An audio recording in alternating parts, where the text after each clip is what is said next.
Hello students, welcome to your Vidur Academy. मैं प्रदीप कुमार आपके सामने उपस्थित हूँ संजीवनी सीरीज का पार्ट 7 लेकर। तो चलिए शुरुआत करते हैं आज का सेशन। उससे पहले अभी तक आपने चैनल को सब्सक्राइब नहीं किया है तो चैनल को सब्सक्राइब कर लीजिए और वीडियो को ज्यादा से ज्यादा अपने दोस्तों में शेयर कर दीजिए। तो चलिए आज का पहला क्वेश्चन स्टार्ट करने से पहले बता दें कि ये सेशन आप सभी के लिए इंपॉर्टेंट है जो विद्यार्थी रेलवे के किसी भी एग्जाम की तैयारी कर रहे हैं, क्योंकि यहां पर हम जो क्वेश्चन डिस्कस करने जा रहे हैं ये सभी क्वेश्चन पिछली परीक्षाओं से उठाए गए हैं, जैसे NTPC, RRB group D, technician, ALP और आरआरबी जेई, इन्हीं एग्जाम से उठाए गए हैं। तो आपको पता है ज्यादातर क्वेश्चन 70 से 80% क्वेश्चन वही आते हैं जो एग्जाम में पहले आ चुके होते हैं। तो चलिए अपना बिना समय गंवाए हुए स्टार्ट करते हैं आज का पहला क्वेश्चन। राजकुमारी रत्नावली की प्रेम कहानी के संबंध में संस्कृत नाटक रत्नावली डैश द्वारा लिखित माना जाता है। तो इस प्रश्न का सही जवाब होगा ऑप्शन सी, हर्ष।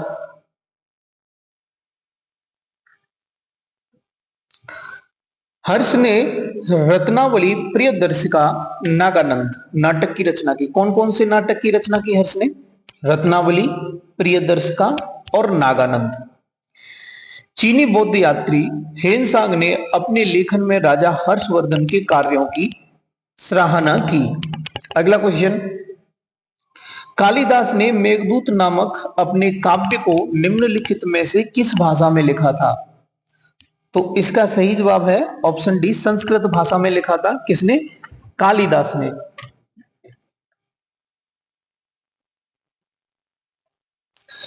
कालिदास तीसरी व चौथी शताब्दी में संस्कृत भाषा के महान कवि व नाटककार थे। इन्होंने अपनी सभी कृतियां संस्कृत भाषा में लिखी हैं, जिनमें मेघदूत नामक काव्य उनकी सर्वश्रेष्ठ रचना है। यह एक गीत काव्य है जिसमें यक्ष द्वारा मेघ से संदेश ले जाने की प्रार्थना और उसे दूत बनाकर अपनी प्रिया के पास भेजने का वर्णन है। अगला क्वेश्चन, निम्नलिखित में से कौन सी रचना कालिदास की नहीं है? तो विक्रमोर्वशीयम कालिदास की रचना है, रघुवंशम कालिदास की, अभिज्ञान ये भी कालिदास की है। तो इसका सही जवाब हो जाएगा ऑप्शन सी। ठीक है, नीतिसार कालिदास की रचना नहीं है। चलिए अगले क्वेश्चन की ओर मूव ऑन करते हैं।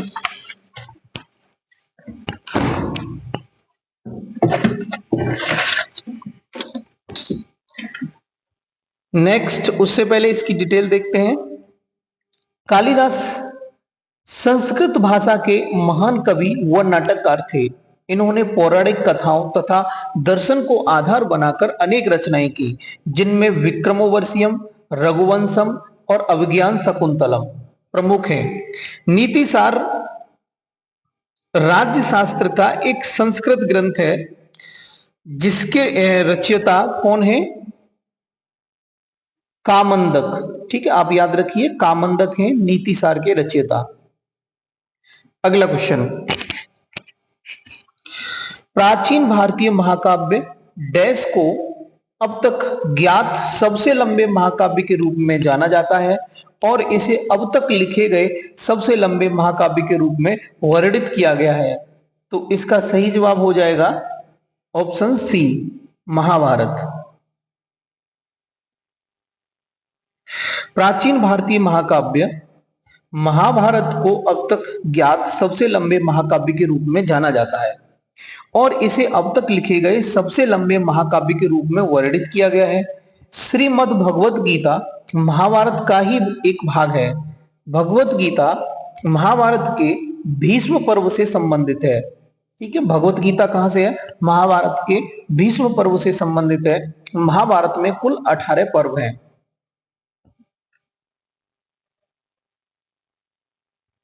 नेक्स्ट,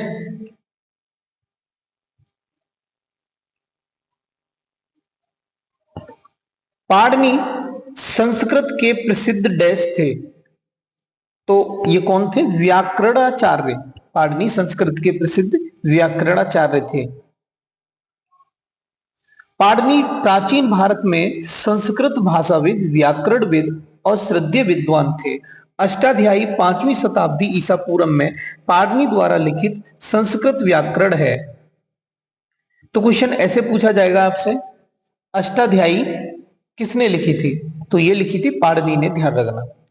कालिदास द्वारा लिखे गए अभिज्ञान शकुंतलम में शकुंतला का पुत्र कौन था? तो इसका सही जवाब है भरत। अभिज्ञान शकुंतलम नाटक के रचनाकार कालिदास हैं। इसमें शकुंतला और राजा दुष्यंत की प्रणय कथा का वर्णन 7 अंकों में किया गया है। शकुंतला का पुत्र भरत था। इनकी अन्य कृतियां मेघदूतम, रघुवंशम, ऋतु संहार आदि हैं। नाट्य शास्त्र पुस्तक भारत के शास्त्रीय नृत्य पर किसके द्वारा लिखी गई थी? ये किसके द्वारा लिखी गई थी? भरत मुनि के द्वारा।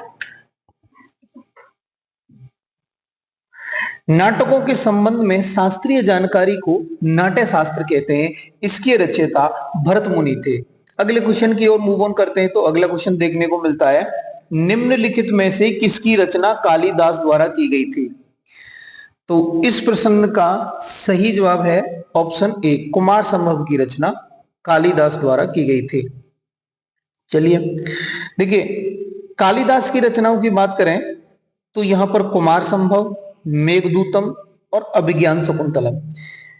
भवभूति की बात करें कि भवभूति कवि ने कौन कौन सी रचनाएं लिखी थी? तो एक महावीर चरित हो गई, एक मालती माधव और दूसरी उत्तर रामचरित। आई रिपीट, महावीर चरित, मालती माधव, उत्तर रामचरित, ये किसने लिखी है? भवभूति ने। और भारवी ये किसने लिखी थी? किरातार्जुनीयम में। अगला क्वेश्चन, प्रसिद्ध तमिल महाकाव्य मणिमेखलाई डैश की रचना है, किसने लिखी थी इनमें से? तो इसका सही जवाब हो जाएगा सतनार। ठीक है, मणिमेखलाई किसने लिखी है? सतनार ने। प्रसिद्ध तमिल महाकाव्य मणिमेखलाई की रचना शीतले सतनार द्वारा की गई। इसके द्वारा तत्कालीन संगम समाज और राजनीति के विषय में जानकारी मिलती है, जिसमें चेर, चोल, पांड्य आदि का राजनीतिक विवरण मिलता है।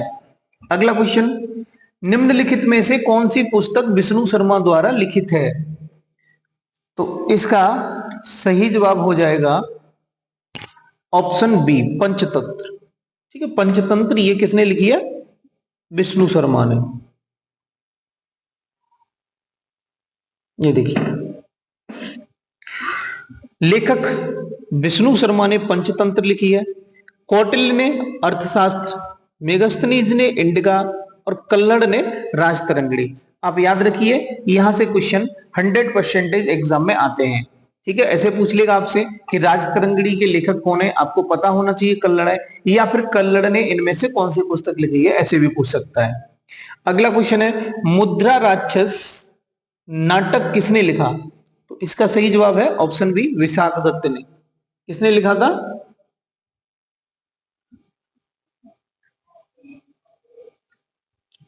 देखिए, विशाख दत्त ने कौन कौन सी पुस्तक लिखी थी? एक मुद्रा राक्षस, देवी चंद्रगुप्तम और राघवानंद नाटकम।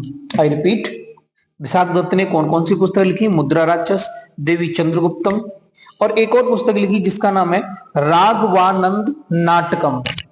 राघवानंद नाटकम। सोमदेव ने कौन सी लिखी? कथा सत्य सागर सोमदेव ने लिखी। और कालिदास की पुस्तकें हैं रघुवंशम, अभिज्ञान शकुंतलम और कुमार संभव। बोधायन की पुस्तकें शूल सूत्र और स्रोत सूत्र। अगला क्वेश्चन, महाभारत नामक संस्कृत महाकाव्य के लेखक कौन थे? तो इसका सही जवाब हो जाएगा ऑप्शन ए, महर्षि वेदव्यास। कौन थे? महर्षि वेदव्यास। महर्षि वेदव्यास द्वारा रचित संस्कृत वाङ्मय का सबसे बड़ा ग्रंथ है, जिसमें 1 लाख श्लोक हैं। ध्यान रखिए, कितने हैं? 1 लाख श्लोक हैं, इसलिए इसे सप्तसाहस्त्री संहिता भी कहते हैं।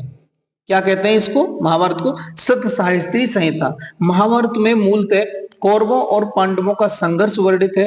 रामायण महर्षि वाल्मीकि द्वारा रचित एक दूसरा प्रमुख संस्कृत महाकाव्य है। अगला, आर्यभट्टियम नामक पुस्तक आर्यभट्ट ने किस भाषा में लिखी थी? तो इसका सही जवाब हो जाएगा संस्कृत। आर्यभट्टीय नामक ग्रंथ की रचना आर्यभट्ट ने की थी। यह संस्कृत भाषा में आर्या छंद में काव्य रूप में रचित गणित तथा खगोल शास्त्र का ग्रंथ है। किसका? गणित का और खगोल शास्त्र का। इसकी रचना पद्धति बहुत वैज्ञानिक है। इसमें 4 अध्यायों में 121 श्लोक हैं। अगला, प्राचीन संस्कृत ग्रंथ अष्टाध्यायी के लेखक कौन है? तो सही जवाब है पाणिनि।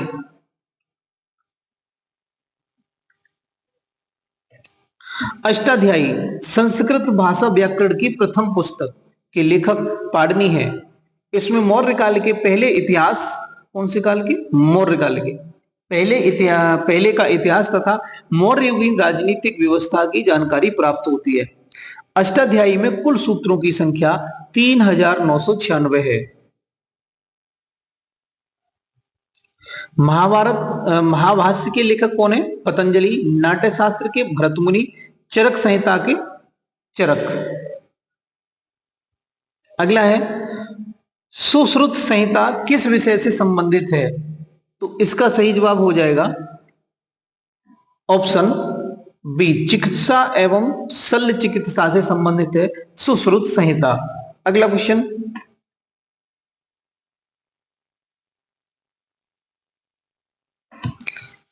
सुश्रुत संहिता चिकित्सा एवं शल्य चिकित्सा से संबंधित एक प्राचीन संस्कृत ग्रंथ है। सुश्रुत को भारत में शल्य चिकित्सा का जनक माना जाता है और उन्होंने अपनी पुस्तक सुश्रुत संहिता में 120 प्रकार के उपकरणों और 300 प्रकार के सर्जिकल प्रक्रियाओं का वर्णन किया है। भारत में आयुर्वेद से संबंधित संहिता चरक संहिता और अष्टांग संग्रह मुख्य तौर पर औषधि ज्ञान से संबंधित है। प्रसिद्ध संस्कृत नाटक स्वपन वासवदत्तम किसने लिखा था? तो इसका सही जवाब हो जाएगा ऑप्शन डी, भास ने। स्वपन वासवदत्तम किसने लिखी? भास ने। कौन सी भाषा में थी? संस्कृत। स्वपन वासवदत्तम भास ने।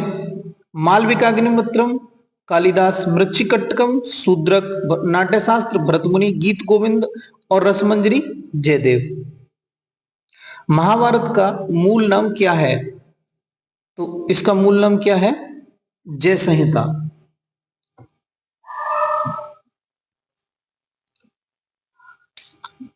महाभारत का मूल नाम जय संहिता था, जिसे महर्षि कृष्णद्वैपायन वेद व्यास द्वारा लिखा गया था। महाभारत का प्रारंभिक उल्लेख आश्वलायन ग्रह सूत्र में मिलता है। इस महाकाव्य में 18 पर्व हैं। 5वें वेद के रूप में भी पहचाना जाता है। किसको? महाकाव्य को। 10 कुमार चरित या टेल्स ऑफ 10 प्रिंसेस की रचना किसने की थी? तो इसका सही जवाब हो जाएगा दंडी ने की थी। 10 कुमार चरित या टेल्स ऑफ 10 प्रिंसेस दंडी द्वारा प्रणीत संस्कृत गद्य काव्य है। इसमें 10 कुमारों का चरित्र वर्णित होने के कारण इसका नाम 10 कुमार चरित्र है। दंडी संस्कृत भाषा के प्रसिद्ध साहित्यकार हैं। हर्षचरित का लेखक कौन है? तो इसका सही जवाब हो जाएगा बाणभट्ट।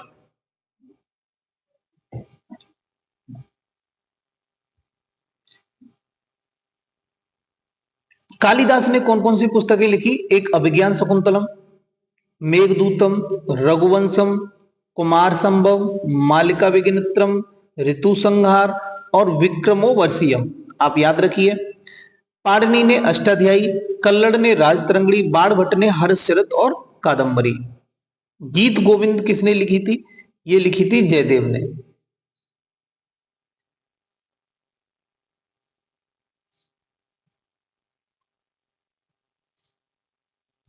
गीत गोविंद की रचना महाकवि जयदेव ने 12वीं शताब्दी में की थी।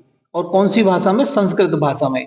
यह एक गीत काव्य है जिसमें प्रत्यक्ष रूप से कृष्ण और राधा के प्रेम लीलाओं का एक नाटकीय प्रस्तुतिकरण किया गया है। गीत गोविंद में कुल 12 अध्याय हैं जिन्हें 24 भागों में बांटा गया है। किताब उल हिंद, अगला क्वेश्चन है, किताब उल हिंद इनमें से किस यात्री एवं विद्वान की कृति है? तो किसकी है ये? इसका सही जवाब हो जाएगा ऑप्शन सी, अल बरूनी।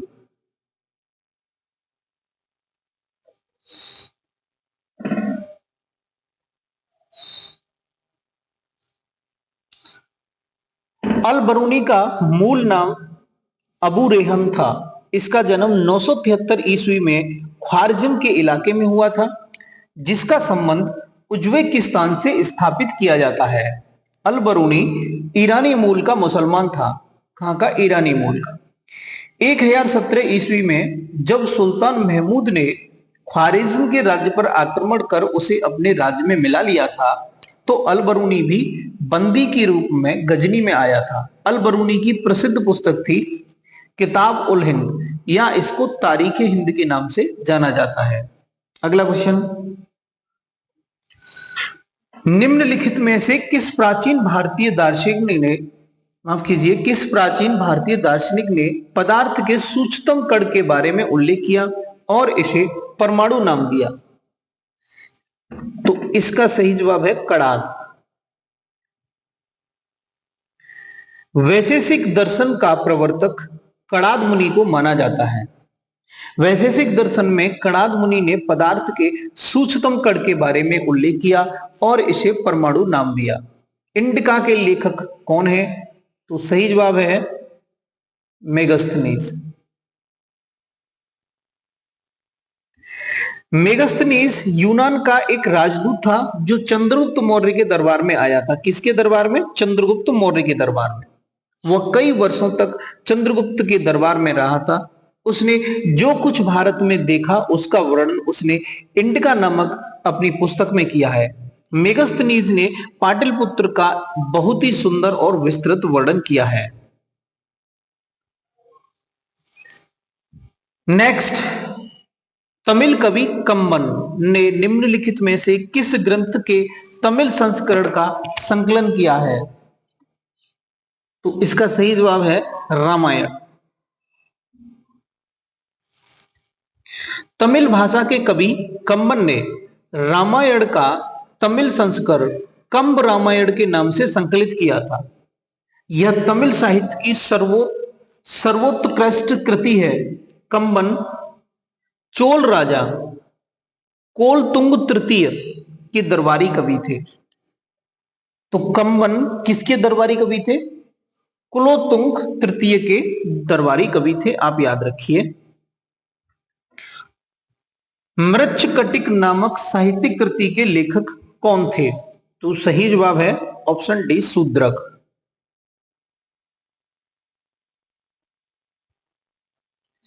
मृच्छकटिकम एक प्राचीन संस्कृत ग्रंथ है। शूद्रक द्वारा रचित इस नाटक से गुप्तकालीन सांस्कृतिक इतिहास की जानकारी मिलती है।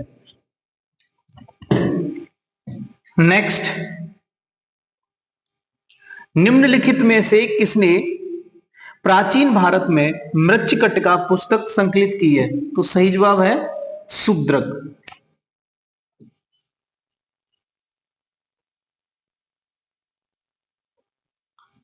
संगम काल के महाकाव्य शिल्पाधिकारम और मणिमेखले किस भाषा में लिखे गए थे? ये लिखे गए थे तमिल भाषा में। कौन कौन से? एक शिल्पाधिकारम और मणिमेखले। संगम काल के महाकाव्य शिल्पाधिकारम और मणिमेखले तमिल भाषा में लिखे गए थे। शिल्पाधिकारम को तमिल साहित्य का प्रथम महाकाव्य माना गया है। शिल्पाधिकारम को तमिल साहित्य का प्रथम महाकाव्य माना गया है, आप याद रखिए। चलिए अगले क्वेश्चन की ओर मूव ऑन करते हैं। तो अगला क्वेश्चन देखने को मिलता है, इनमें से संस्कृत नाटक मुद्रा राक्षस किसने लिखा था? तो ये किसने लिखा था? विशाख दत्त ने। मुद्रा राक्षस संस्कृत का प्रसिद्ध ऐतिहासिक नाटक है।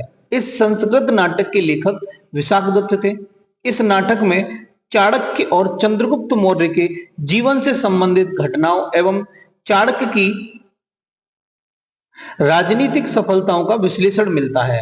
इस नाटक को हिंदी में सर्वप्रथम अनुवादित करने का श्रेय भारतेंद्र हरिश्चंद्र को प्राप्त है। किसमें? हिंदी में। विशाखदत्त संस्कृत भाषा के सुप्रसिद्ध नाटककार थे। देवी चंद्रगुप्तम तथा राघवानंद नाटकम विशाखदत्त की अन्य रचनाएं हैं। निम्नलिखित में से कौन सा प्राचीन ग्रंथ पांचवा वेद के रूप में जाना जाता है? तो कौन सा है वो? महाभारत। ठीक है, महाभारत को पांचवा वेद भी कहा जाता है। यह हिंदुओं का एक प्रमुख ग्रंथ है। महाभारत में 1,00,000 श्लोक हैं। इसके रचयिता महर्षि कृष्णद्वैपायन वेद व्यास हैं। भारतीय संस्कृति में वेद सनातन धर्म के मूल और सबसे प्राचीन धर्म ग्रंथ हैं। इन ग्रंथों को पवित्र और अपौरुषीय माना गया है। वेदों की संख्या 4 है: ऋग्वेद, सामवेद, यजुर्वेद और अथर्ववेद। निम्नलिखित में से किसने रघुवंशम को लिखा है? ठीक है, तो किसने लिखा है? सही जवाब है कालिदास। पंचतंत्र का लेखक कौन है? सही जवाब है विष्णु शर्मा।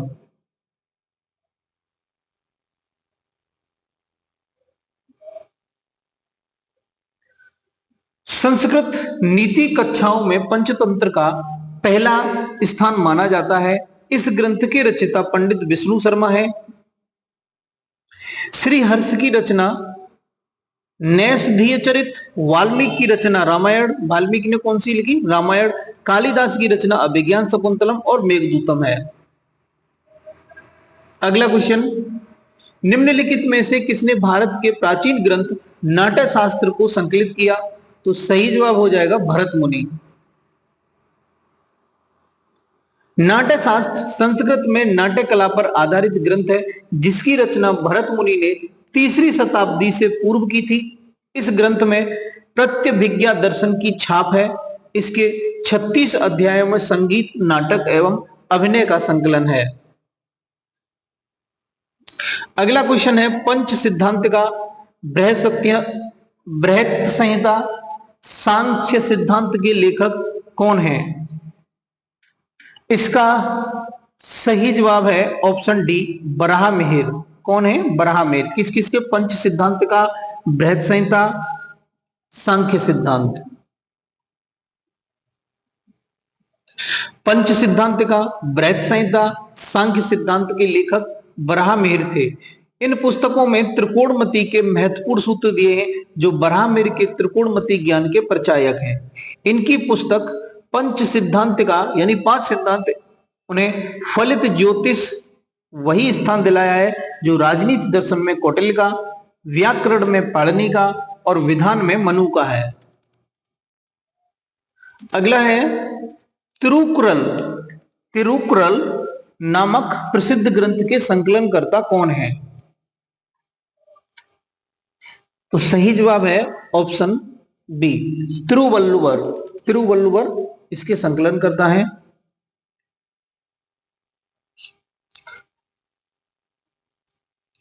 तिरुकुरल नामक प्रसिद्ध ग्रंथ के संकलनकर्ता तिरुवल्लुवर है। तिरुकुरल तमिल भाषा में, कौन सी भाषा में लिखा गया है? तमिल भाषा में लिखित एक प्राचीन मुक्त काव्य रचना है। इसकी रचना 6ठी शताब्दी के आसपास की है। इसके सूत्रबद्ध जीवन शैली को स्पर्श करते हैं, जबकि कालिदास ने मालविकाग्निमित्र की रचना की, कबीर ने बीजक की, मीराबाई ने कृष्ण भक्ति के स्फुट पदों की रचना की। चरक संहिता चिकित्सा की किस शाखा से संबंधित है? तो सही जवाब हो जाएगा आयुर्वेद। चरक संहिता आयुर्वेद से संबंधित प्रसिद्ध ग्रंथ है। यह संस्कृत भाषा में लिखा गया है। महर्षि चरक ने चिकित्सा शास्त्र का विशद एवं व्यापक वर्णन इस पुस्तक में किया है। सुश्रुत को डैश के रूप में जाना जाता है, तो इसका सही जवाब हो जाएगा ऑप्शन बी।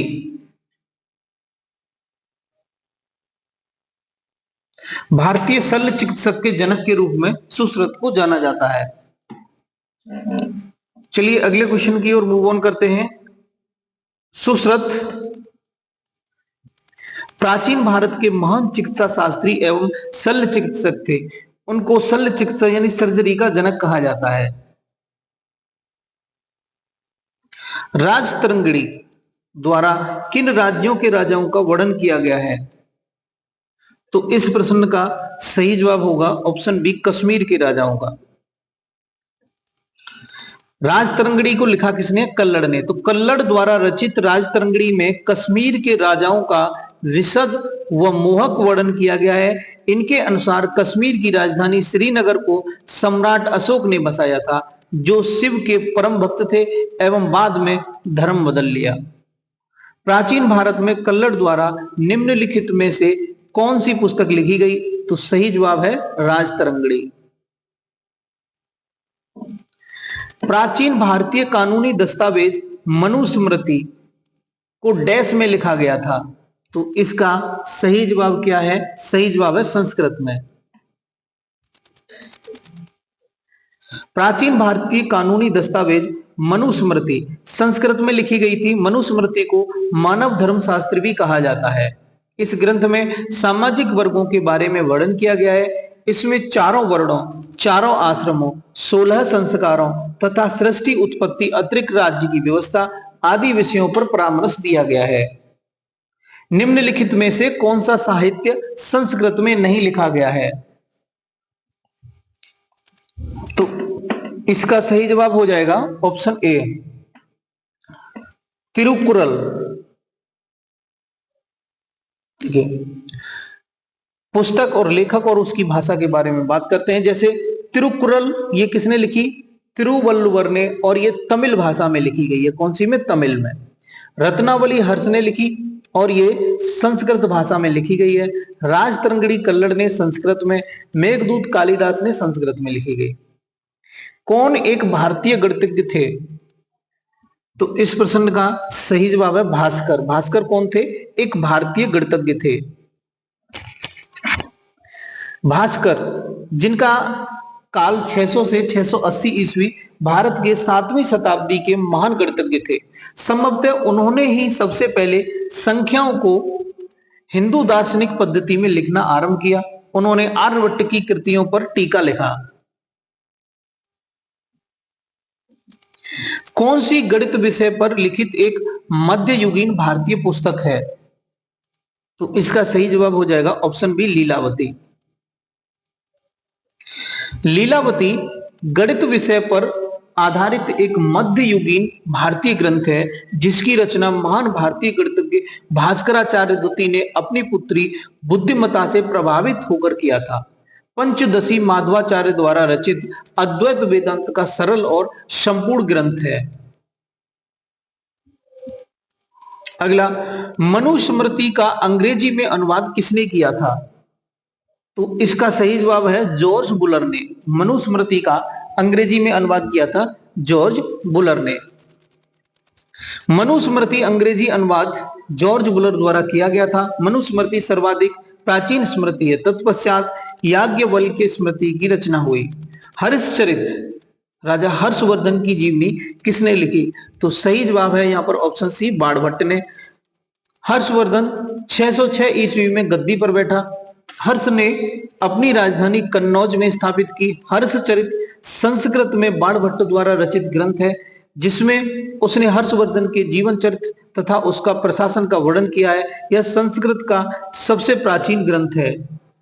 निम्नलिखित में से डैश के द्वारा रचित हर्षचरित्र और हमें हर्ष और उनके प्रशासन के बारे में सही जानकारी देता है? तो वही क्वेश्चन है। देखिए सही जवाब है बाणभट्ट।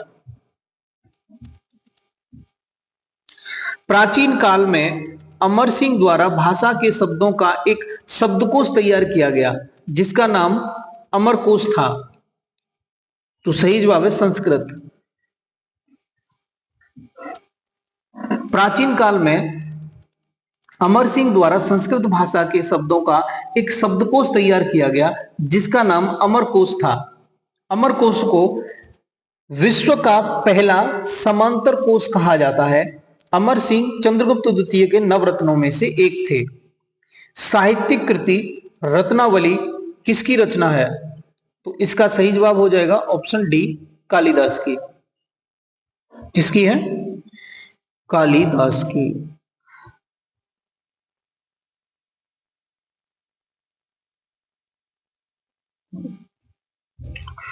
सॉरी, इसका सही जवाब कालिदास नहीं है। ठीक है, कालिदास देख लेते हैं आंसर। नहीं, गलत। साहित्यिक कृति रत्नावली, जो रत्नावली ये लिखी थी हर्षवर्धन ने। ठीक है, तो इसका जो सही जवाब होगा वो होगा हर्षवर्धन, न कि कालिदास। देखिए यहां पर आंसर है। ठीक है, ऑप्शन ए आप देख सकते हैं। तो हर्षवर्धन की जो साहित्यिक कृति थी वो कौन कौन सी थी? रत्नावली, प्रियदर्शिका और नागानंद।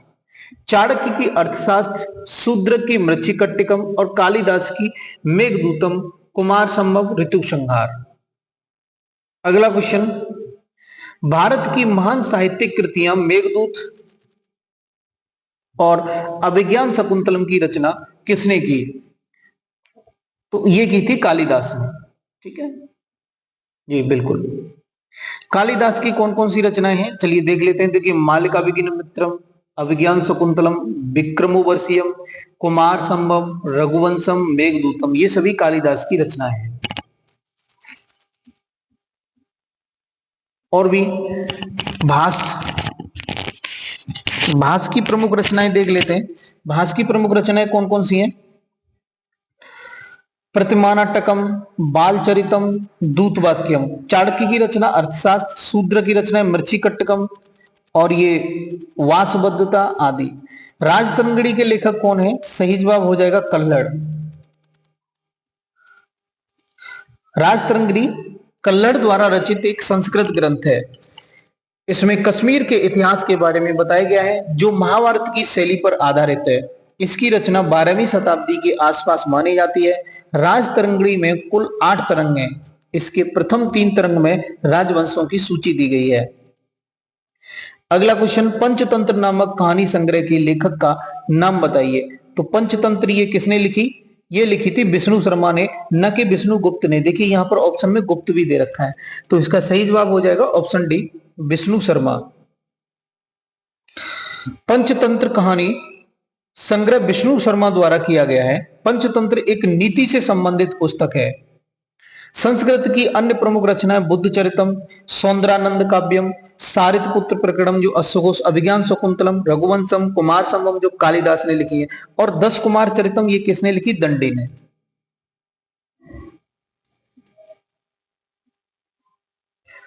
तो अब जो क्वेश्चन हम डिस्कस करने जा रहे हैं ये क्वेश्चन से प्राचीन कालीन स्थापत्य कला, चित्रकला और संगीत कला से, ancient period architecture, painting and music. तो उसका पहला क्वेश्चन है, डैश हिंदू और जैन मंदिरों का अंतरतम पुण्य स्थल है जहां मंदिर के मुख्य देवता की मूर्ति विराजमान रहती है। तो इसका सही जवाब हो जाएगा ऑप्शन डी, गर्भगृह। गर्भगृह हिंदू और जैन मंदिरों का अंतरतम पुण्य स्थल है जहां मंदिर के मुख्य देवता की मूर्ति विराजमान रहती है। गर्भगृह के ऊपर पिरामिड आकार की संरचना को शिखर कहते हैं। दक्षिण भारत में इसको विमान कहते हैं। हिंदू मंदिर वास्तुकला में मंडप गर्भगृह के सामने स्तंभों पर आधारित बरामदा है। डैश में लोकप्रिय मंदिर स्थापत्य कला शैली नागर कहलाती है। तो इसका सही जवाब हो जाएगा उत्तर भारत में। 6ठी शताब्दी ईस्वी से उत्तर भारत में लोकप्रिय मंदिर स्थापत्य शैली नागर शैली कहलाती है। नागर नगर शब्द से बना है। सर्वप्रथम नगर में इस शैली का विकास होने की वजह से इसे नागर शैली कहकर पुकारा गया। उत्तर प्रदेश के कानपुर में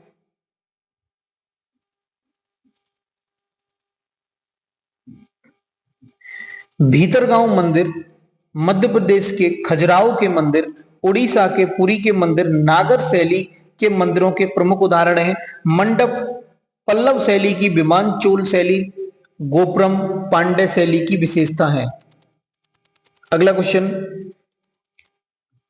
कुषाण शासकों की विशाल प्रतिमाएं माट में एक मंदिर में स्थापित पाई गई हैं, वह राज्य निम्नलिखित में से कौन सा है? तो इस प्रश्न का सही जवाब है ऑप्शन सी, उत्तर प्रदेश। कुषाण राजवंश भारत के प्राचीन राजवंशों में से एक था। इसकी स्थापना कुजुल कडफिसेस ने की थी। कुषाण वंश का सबसे प्रसिद्ध शासक कनिष्क था। राजा की मृत्यु के बाद उसकी मूर्ति बनाकर मंदिर में स्थापित करने की प्रथा देवकुल कहलाती थी, जिसका प्रारंभ कुषाणों के समय हुआ था। उत्तर प्रदेश में मांट एवं अफगानिस्तान में सुर्खकोटल से कुषाण वंश के देवकुल प्राप्त हुए हैं।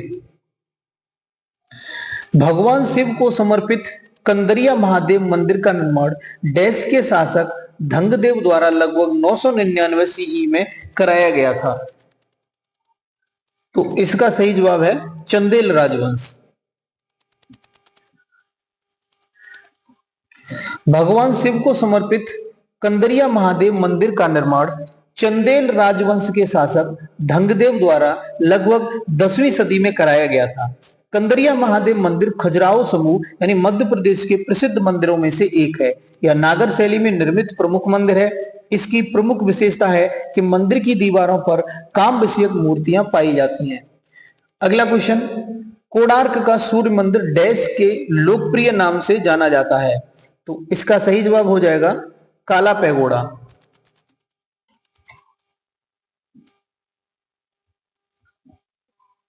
कोणार्क का सूर्य मंदिर पूर्वी उड़ीसा के शहर पुरी के पास स्थित है। इसका निर्माण नरसिंह देव प्रथम द्वारा 13वीं शताब्दी में किया गया था, जो गंग वंश के प्रसिद्ध राजा थे।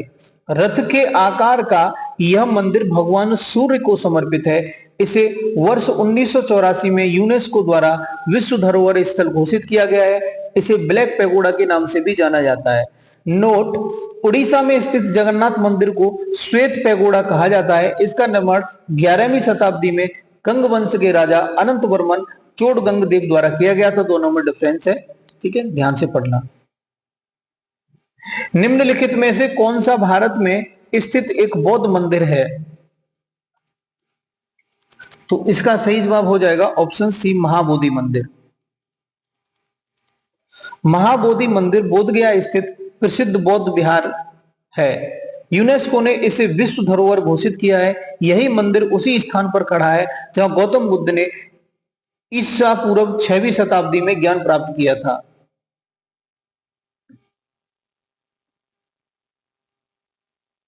अगला क्वेश्चन, इनमें से किसे प्रसिद्ध कोणार्क सूर्य मंदिर की स्थापना का श्रेय दिया जाता है?